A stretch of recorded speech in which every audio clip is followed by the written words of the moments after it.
자, 기도하겠습니다. 하나님 감사합니다. 오늘도 함께 모여서 귀한 하나님의 말씀을 또 그 말씀의 배경을 함께 나누게 하심에 감사를 드립니다. 저희들이 성경을 알아가고 그 성경 속에 나타난 하나님의 뜻을 또 알아가는데 이 시간이 귀하게 사용될 수 있도록 도와주시고 이 시간들을 통해서 더욱더 우리들의 믿음이 또한 신앙적인 그런 식견이 성장할 수 있는 귀하고 복된 시간 될 수 있도록 하나님 도와주시옵소서. 부족한 종의 입술을 주관하여 주시고 이 시간 하나님의 영광만 나타나는 시간 되게 하여 주시옵소서. 감사를 드리며 예수님의 이름으로 기도드립니다. 아멘. 자, 과로 따지면은 11화 그죠? 북이스라엘 했었고 북이스라엘 멸망한 그거 이제 그런 지난주 뭐 내용 잠깐 그런 그림으로 좀 나오고 사르고니세라고 아시리아 등장한 그런 도조입니다. 그래서 뒤에도 나오지만 이 아시리아는 대형 박물관 가면 있거든요. 구조를 상당히 많이 써놨어요. 그러니까 글보다는 그림으로 그 성 같은 벽에다가 자신들이 있었던 그런 싸움, 일대기 이런 걸 해놔가지고 뭐 이제 후대에 이런 걸 남기겠다라는 마음이 있었지만 그게 이제 박물관 들어갈지 몰랐겠지만 그것들이 잘 남아 있어서 뭐 예를 들면 이스라엘 전투라든지 그런 것도 꽤 많이 남아 있습니다. 어찌 보면 이게 성경의 사료로 쓰게끔 만들어야지 이런 건 아니잖아요. 근데 그게 다 성경을 증거하는 그런 자료가 다 됐죠. 그게 이제 이런 내용입니다.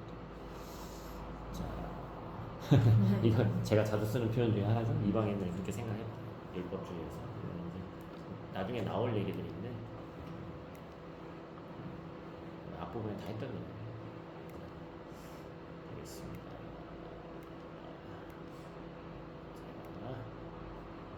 자, 아시리아의 멸망과 바벨로니아의 발음. 그러니까 성경에서 이거는 아수르고, 그죠? 이거는 바벨로니아는 바벨론. 역사적으로는 뭐 바빌론 이렇게도 얘기하는데 바빌로니아 이렇게 얘기도 하는데 아수르, 바벨론 성경에서 나오는 건 그렇게 보면 되겠습니다. 722년 586 이건 그냥 기원전 이건 보기만 하면 나와야 된다 그랬죠? 지금 뭘 나타낸 거예요? 72는 북이스라엘 멸망, BC 586은 남유다 멸망이라고 했어요. 이거는 그냥 머릿속에 그냥 딱 넣어 놓으세요.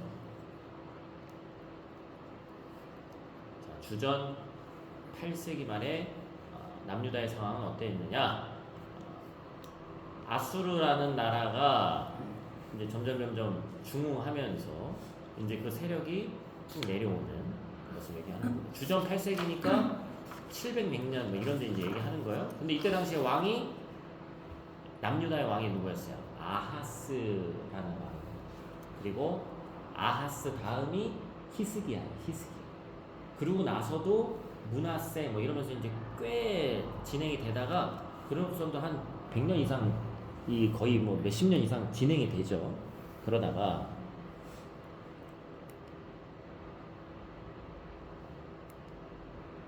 자 보세요.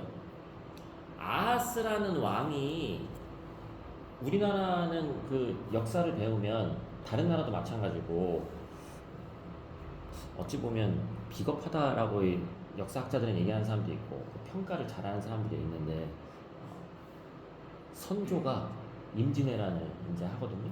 그죠? 당한 거죠. 아무 준비도 안 돼 있다가 그 다음에 나타난 왕이 광해군이에요. 광해. 들어보셨죠? 광해군은 중도에 이제 잘렸기 때문에 군이라고 그러는 건데 이 광해군이 무슨 정책을 폈냐?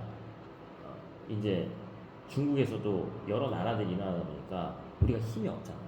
아마 그때 당시에 금나라하고 아마 이제 송나라인지 뭔지 제가 정확히 잘 기억이 안 나는데 그 금나라가 이제 점점 세지니까 나중에 이 금나라가 청나라가 되는 거거든요. 그러니까 이 거란족들 그다음에 그 여진족들 이러한 왜 소위 말하는 이 오랑캐들한테 우리가 굴복할 수 없다. 근데 나라 힘이 없잖아. 그럼 뭘 해야 되겠어? 여기도 아니고 저기도 아닌 애매한 스탠스를 취해야 된다는 거예요. 오늘날도 마찬가지죠. 정치인들이 제일 잘 얘기하는 게 뭐예요? 해주겠습니다. 언제까지 뭐뭐 하겠습니다가 아니라 검토해 보겠습니다. 이러고 거거든.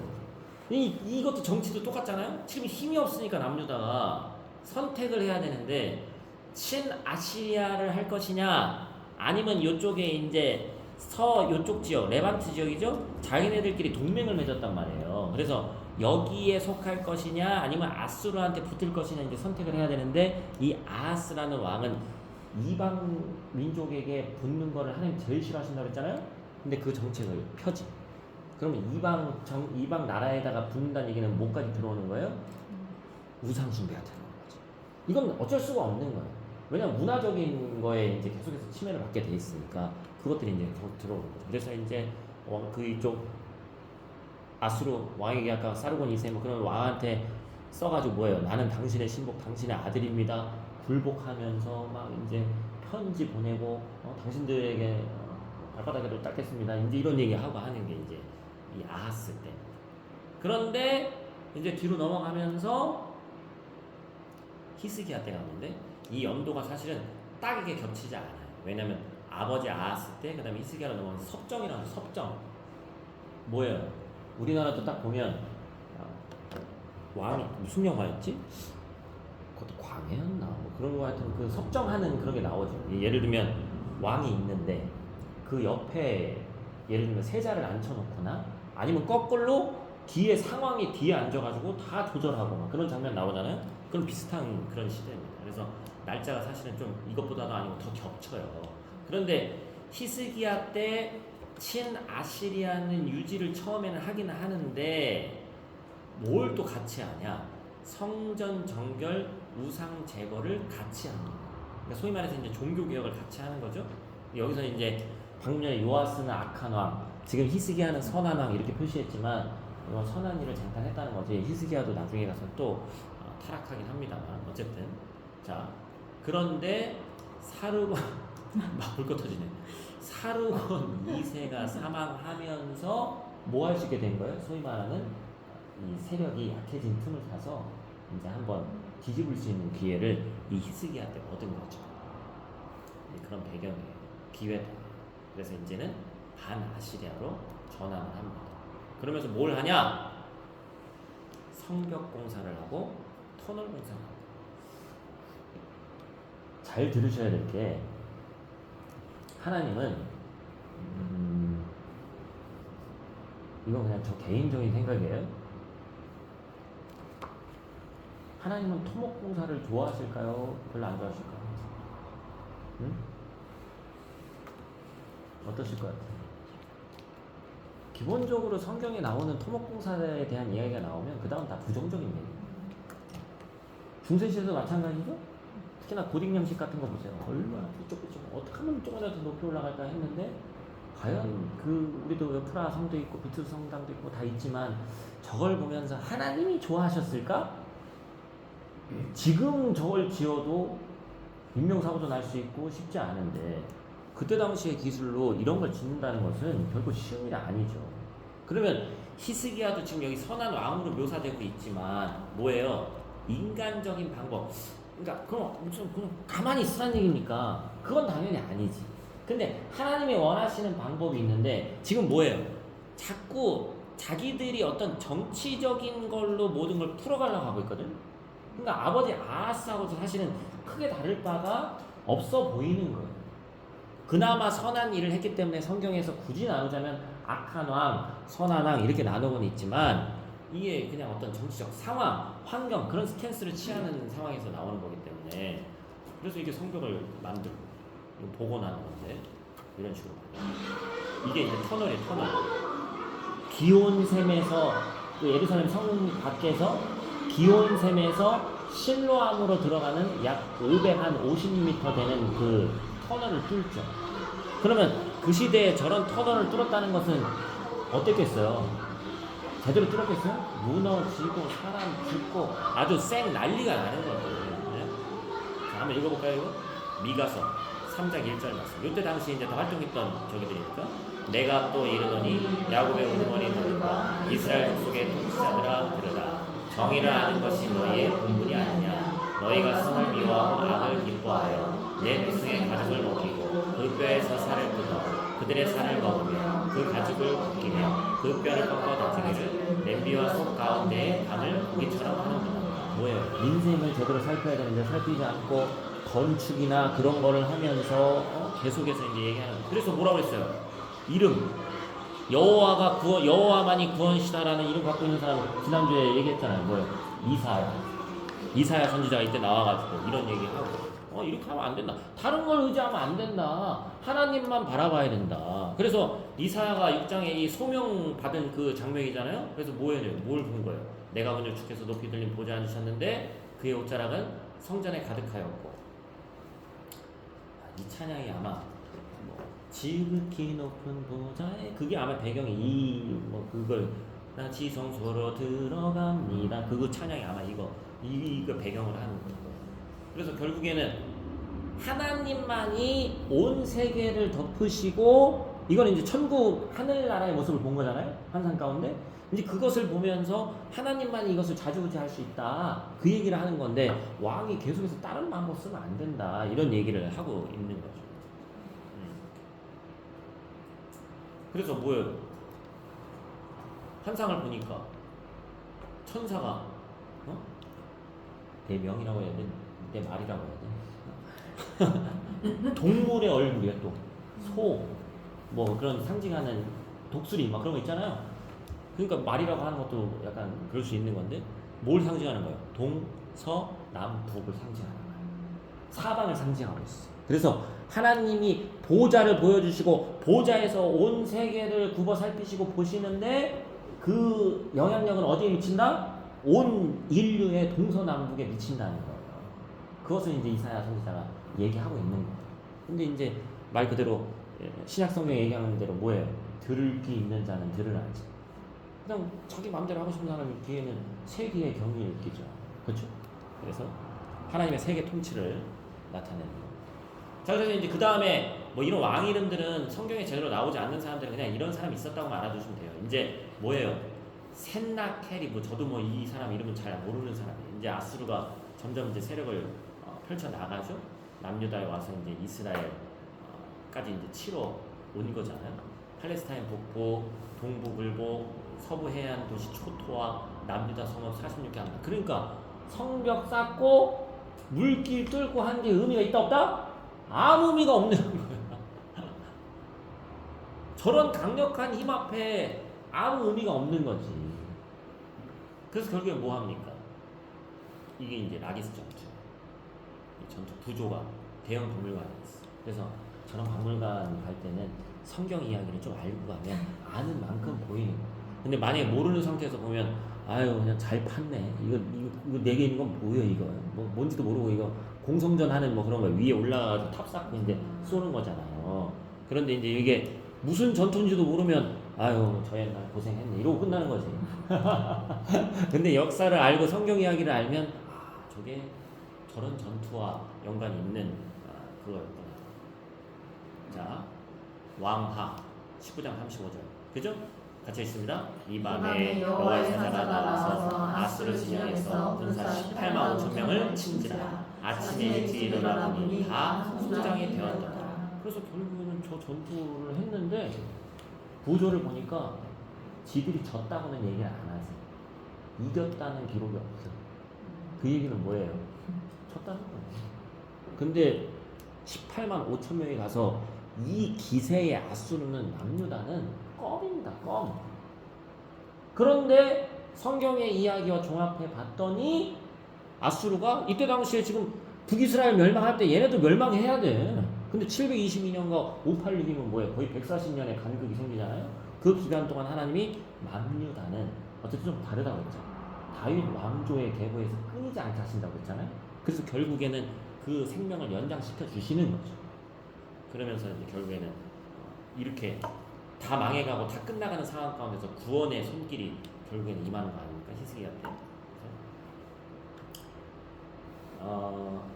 제가 또 이건 이제 어떤 성경적 배경이 아니어서도 많이 얘기했던 내용 중에 하나인데 우리나라 사람들이 흑백 논리에 상당히 매몰돼 있습니다. 예를 들면 선거를 해도 마찬가지죠. 참 제가 뭐 정치적인 얘기가 하기 좀 그렇습니다만 예를 들면 지금 선거에서 뭐 민주당이 압도적으로 이겼어. 그럼 민주당은 다 선하냐? 맞아요? 전혀 아니죠. 뭐 국민의힘은 그럼 악하냐? 그거 아니에요. 국민의힘도 잘하는 부분이 분명히 있을 수 있고 민주당도 잘 못하는 부분이 있을 수 있어. 근데 우리나라의 이 잠식되어 있는 하여튼 그런 것들은 딱 성경에서도 극단적으로 얘기하는 여기랑 아수르랑 친해질 거냐? 아수르를 반대할 거냐? 이거밖에 없는 것 같아. 근데 지금 성경에서 지금 전반적으로 오늘 이 내용에서 남유다 멸망 지금 이 제목이 뭐였어요? 아시리아와의 전쟁에 대비하는 히스기야. 히스기야가 선택한 그 스탠스에서 하나님이 계속해서 말하고자 하는 건 뭐예요? 어떤 부강한 나라 하나를 친하냐 아니면 반대에 서 있냐가 중요한 게 아니라 뭘 바라보라는 거예요? 하나님을 온전히 바라보라는 거예요. 하나님에게 제대로 붙어있으면 하나님이 길을 여시는데 왜 너희들은 근데 사실은 성경 이야기 자체가 계속 그렇죠.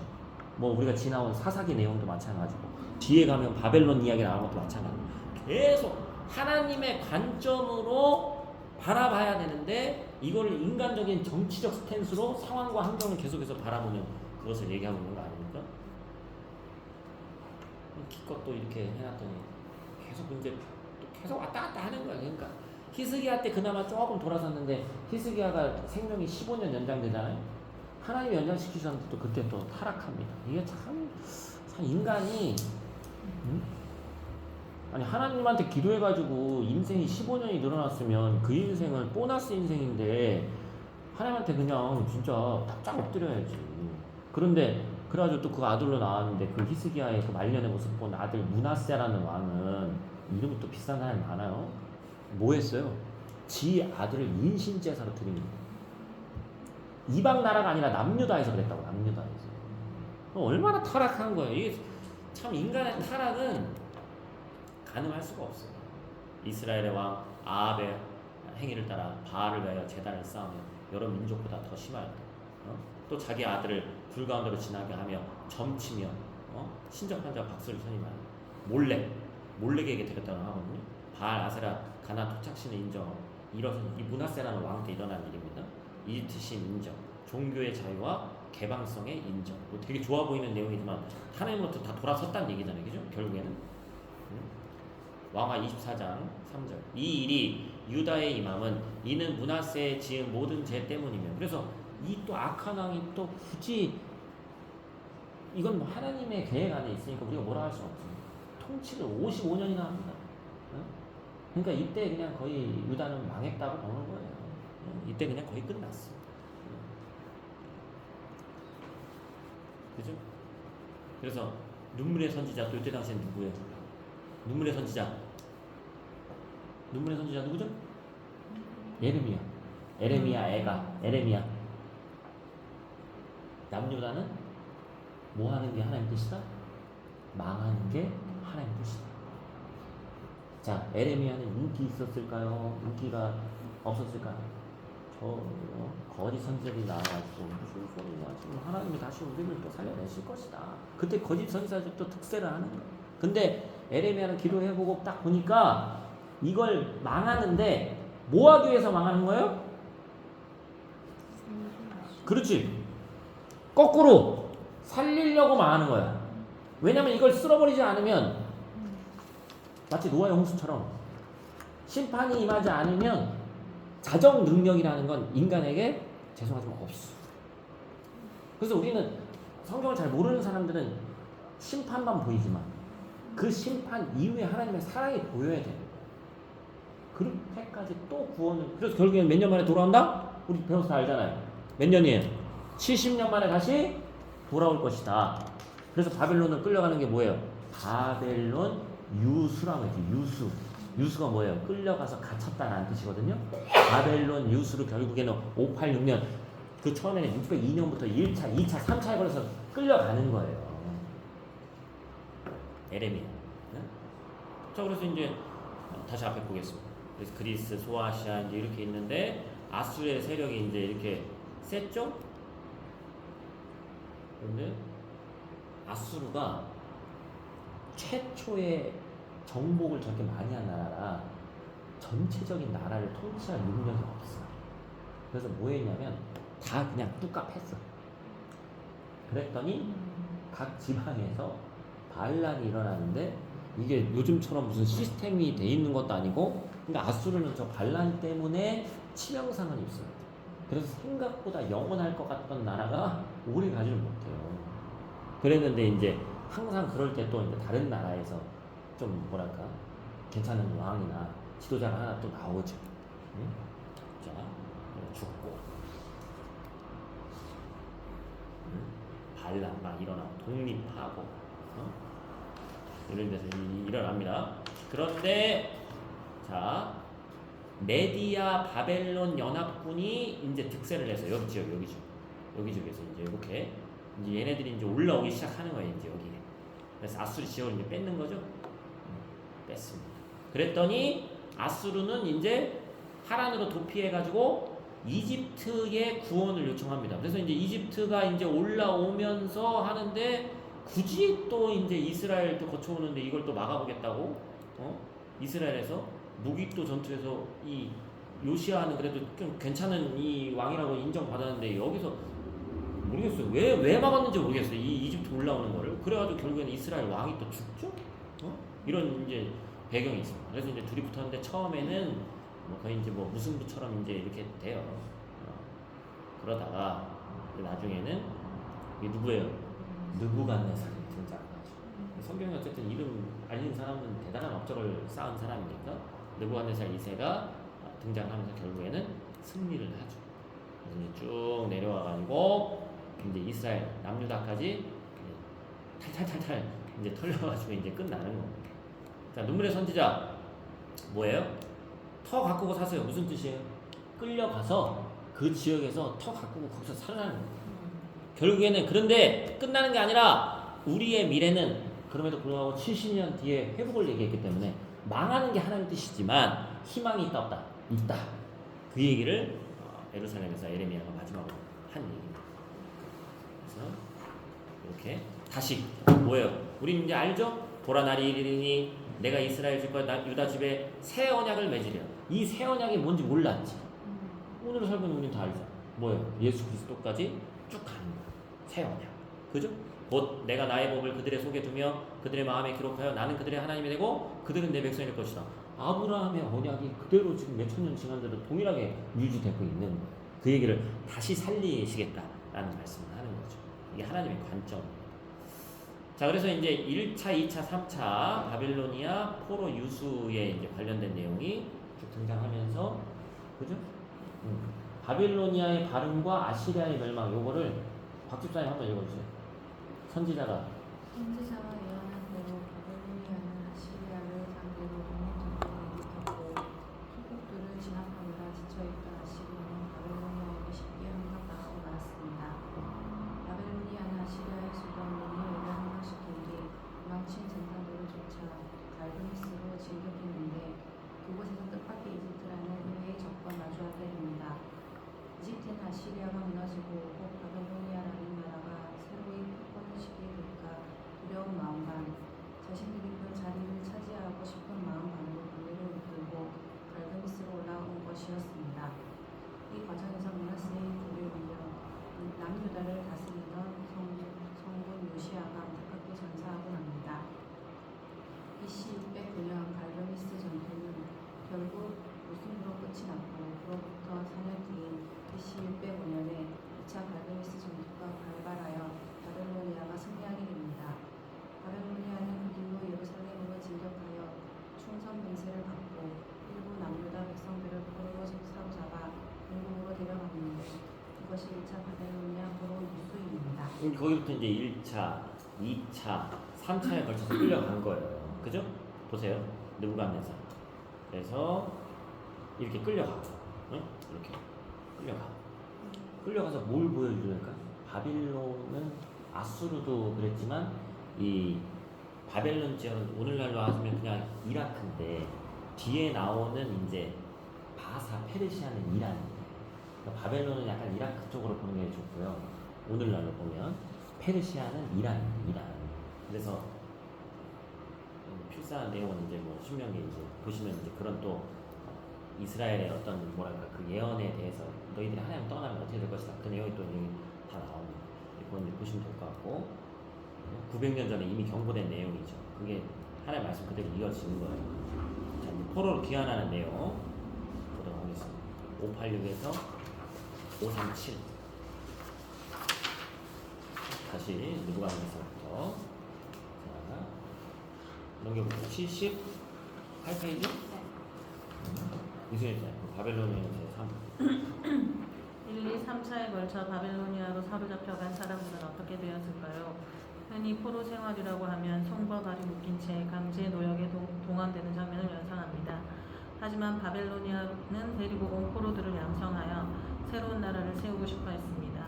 따라서 능력에 따라 기회가 부여되기도 했고 타지에서 남아 서로 모여 살 수 있도록 허가해 주었습니다. 거기다 유대인들은 비옥한 그발 강가의 평야에 터를 잡고 살았기에 삶이 그리 고되지는 않았을 것으로 보입니다. 그래서 어떤 사람이 나올 수 있는 거예요. 다니엘과 새 친구 같은 사람이 나올 수 있는 거야. 하나님이 그 가운데서도 남은 자들을 만드시고 남은 자들을 통해서 일하시는 거죠. 참 이 신묘막측한 이 하나님의 뜻이란 말이에요. 자, 이렇게 생겼었답니다. 보건도인데 대단하죠. 유프라테스 강이 흐르고 이슈타르무는 베를린에 있어요. 베를린에도 있어요. 베를린에도 있는데 저는 직접 가보지 못했지만 엄청 크거든요. 그것조차도 원형을 복원하지 못해요. 건물의 사이즈가 있기 때문에 어마어마하게 컸다. 그러니까 끌려가서 딱 본 게 잘 들으셔야 돼요. 바벨로니아 나라가 엄청난 나라구나. 그냥 이 작은 남유다 이 예루살렘 거기 이스라엘이 단지 알고 살았는데 끌려와서 보니까 아니 이방 민족을 섬기는 나라가 이렇게 더 중후하고 잘 살고 처음엔 그게 충격으로 다가왔을 거예요. 그러면서 보세요. 이건 지구라트예요. 지구라트. 지구보다 30층 높이. 역사학자 헤로도토스가 역사책에서 쓴 걸 토대로 지금 남아있진 않으니까 터만 있으니까 도대체 어느 정도 사이즈였냐? 거의 100m. 뭐 지금 우리도 물론 지금 요즘 같은 경우는 막 거의 1km 가까이 되는 것도 위로 이제 쌓을 수 있다고 얘기하지만 불과 63빌딩 같은 경우가 한 200m 뭐 정도 될 거예요. 제가 알기로는 3m 되나? 그런데 이 옛날에 지구라트는 사실 신전 같은 개념이잖아요. 저걸 보니까 이 이스라엘 사람들이 얼마나 위압감이 들었겠습니까? 그리고 또 뭘 세웠어요? 다니엘에 나오는 저게 저거 아니에요. 절하라. 절을 안 할 수가 없지. 저 위압감. 성경에서도 왜 하나님의 어떤 현현과 갑자기 하나님 나타나시면 딱 하면 인간이 이러고 있을 수가 없다고 그러지. 그 거대함과 그 압도되는 능력에 그냥 납작 엎드려지잖아요. 이건 이제 인간이 만들어 놓은 걸로 그렇게 위협을 가한 거죠. 그런데 신격화된 교만한 제국이죠. 근데 뭐예요? 이 과정 가운데서 이런 것들을 볼 때는 지금 하나님 안 믿는 저 이방 민족들이 상당히 커 보이고 하나님의 통치에서 뭔가 제외된 것 같은 것들이 우리보다 더 커 보였는데 다니엘서나 이제 그런 말씀들이 읽다 보니까 결국에는 다니엘을 통해서 얘기하고자 하는 얘기가 뭐예요? 아, 하나님이 이스라엘만의 하나님이 아니라 온 우주의 하나님이구나. 바벨론의 하나님이구나. 그거를 어찌 보면 영원히 죽지 않을 것 같고 영원한 권세를 득세해서 신격화하는 느부갓네살 같은 왕도 나중에 가서 뭐 하죠? 다니엘이 예언하고 했지만 뭐 했어요?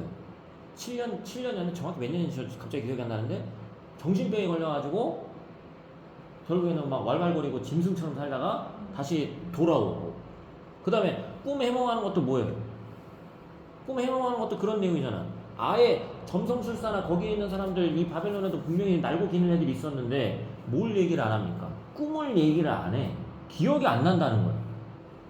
그런데 다니엘은 그 꿈이 뭔지를 맞추고 꿈의 내용을 해석하잖아요. 그랬더니 하나님이 살아계시고 느부갓네살 자기 입으로 얘기하잖아요.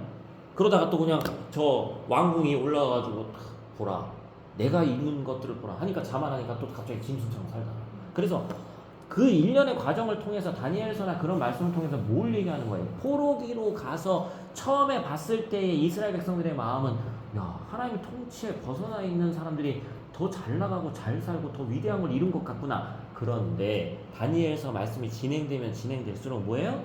아니, 하나님이 살아계시고 하나님의 주권 아래 있는 자들이 이들도 이 영원할 것 같은 자들도 하나님의 주권 아래 있는 자들이다. 그거를 계속해서 얘기하고 있는 거예요.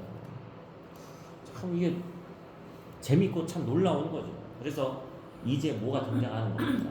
드디어 유대교라는 게 생겨요. 여기부터. 그 이전까지는 그런 개념이 없어. 그냥 이스라엘 백성이고 이스라엘 사람이지. 근데 이제는 유대인. 그렇죠? 그래서 유대교. 그래서 뭐가 된 거예요? 제2중심 뭐예요? 제사드리고 이런 거 중심에서 이제 회당이 득세하고 율법 많이 아는 인간들이 최고가 되는 겁니다. 그래서 뭐가 되는 나오는 거예요? 바리새인, 사두개인, 서기관 이런 사람들이 이제 득세하기 시작하는 거예요. 제가 일전에 한번 얘기한 것 같은데 바리새인의 첫 시작은 바리새인은 구별됐다는 뜻이거든요. 이 사람들은 대단한 사람들이에요. 우리가 범접할 수 없는 신앙의 자세를 견지하고 있던 사람들인데 시간이 지나면 지날수록 어떻게 되는 거예요? 변질되는 거예요.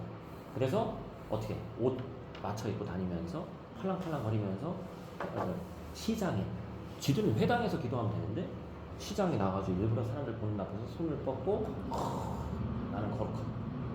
세상 말로 쇼하고 이제 그게 이제 변질된 거죠. 그러나 처음에 시작은 이렇게 된 겁니다. 하나의 계기가 있는 거죠. 그게 바로 바벨론 끌려가지 않았으면 일어나지 않았을 일이란 말이에요. 하나님의 통치에 하나님의 이 넓은 관점에서 이것들을 다 이렇게 이루신 거예요. 그래서 이게 뭐예요? 한마디로 얘기하면 하나님의 섭리지. 망했는데 거기서 희망을 봐. 이건 인간은 볼 수 없는 거거든. 망하면 그냥 끝난 거예요. 그렇죠? 자, 결국엔 유대인. 그래서 유대인이라 불리고 경건주의 운동의 시작. 그래서 다니엘서에서 그래서 뭐가 나와요? 예루살렘을 향해서 하루에 3번씩 기도하고 이런 기도 생활. 아니 자기네 나라에 있을 때는 꼭 그렇게까지 할 건 없지. 그런데 자기네 나라를 떠난 디아스포라 흩어져 있는 민족이 되다 보니까 그 어떤 뭐랄까 제사드리고 그런 것보다는 이제 이런 쪽으로 이제 가기 시작하는 겁니다. 경건주의. 그래서 경건한 자들이 바리새인이에요. 놀라운 하나님의 방법이 이렇게 이루어가는 겁니다. 더 놀라운 하나님의 역사. 자, 이제 이쪽은 이제 메디아라는 지역인데 이란, 그죠? 이제 뭐가 시작되는 거예요? 이쪽 지역이 득세하기 시작하는 거예요. 이제 바벨론도 끝났어. 또 생각보다 오래 못 가. 영원할 것 같은데 항상 오래 못 가. 페르시아, 그죠? 페르스폴리스라는 곳에서 처음 시작됐어. 누굽니까? 고레스가 등장합니다. 네? 고레스는 하나님 말씀에 예언된 사람이에요. 고레스를 통해서 어떻게 될 것이다? 니들이 돌아오게 될 것이다. 고레스도 하나님이 세우신 왕인데 이 얘기는 이스라엘 처음 관점에서는 이해가 안 되는 얘기지. 남유다나 북이스라엘 왕만 하나님이 세우신 왕인 줄 알았어. 그런데 이방 왕도 하나님이 세우신 왕이라는 거예요. 그렇죠? 결국엔 페르시아가 독립을 합니다. 쭉 소아시아도 치고 다시 와서 정보왕이 정보왕. 네? 오피스성 전투에서 바빌로니아를 끝내 입성. 그죠? 이거는 이렇게 그냥 흐름이 이랬다고만 알아두시면 됩니다. 그래서 결국에는 이걸 보니까 이것도 다 저기 대형 박물관에 있대요. 나는 마르투크가 세운 왕이다. 이 사람 하나님 믿는 사람 아니니까. 난 전쟁을 다스리지 않겠다. 정책 자체가 달라. 뭐예요? 각 나라의 전통 종교를 존중한다. 압제와 차별을 반대한다. 난 평화를 바란다. 제국에 소속되지 말지 결정권을 주겠다. 돌아가려면 돌아가. 이게 역사적으로 나온 거예요. 이게 해석하니까 그 내용이에요. 야, 이게 가능한 일인가? 고향으로 돌아가서 성전을 이스라엘에만 그런 게 아니고 지어라. 돌아왔어. 자, 읽어보겠습니다. 여호와께서 이와 같이 말씀하시니라. 바벨론에서 70년이 차면 내가 너희를 돌보고 나의 선한 말을 너에게 성취하여 너희를 이곳으로 돌아오게 하리라. 그쵸? 돌아왔죠. 1차 유수에서 1차 귀환까지. 근 정확히 따지면 68년이지만 70년, 900년 전에 신명기의 약속이 성취됐습니다. 에레미야 예언도 성취됐습니다. 그래서 이 성전 와서 지은 성전을 무슨 성전이라고 했어요? 총독 누가 끌고 왔다고요? 스룹바벨이 끌고 왔어요. 스룹바벨이 뭐예요? 왕족이에요. 다윗의 자손이에요. 결국에 다윗의 자손을 영원히 끊이지 않게 하겠다. 예수 그리스도까지 오게 하는 그 맥락에서 결국에 스룹바벨을 또 세우셔가지고 총독으로 와서 스룹바벨 성전이 지어진다. 이게 거대한 물줄기 같이 쭉 이어오는 거예요.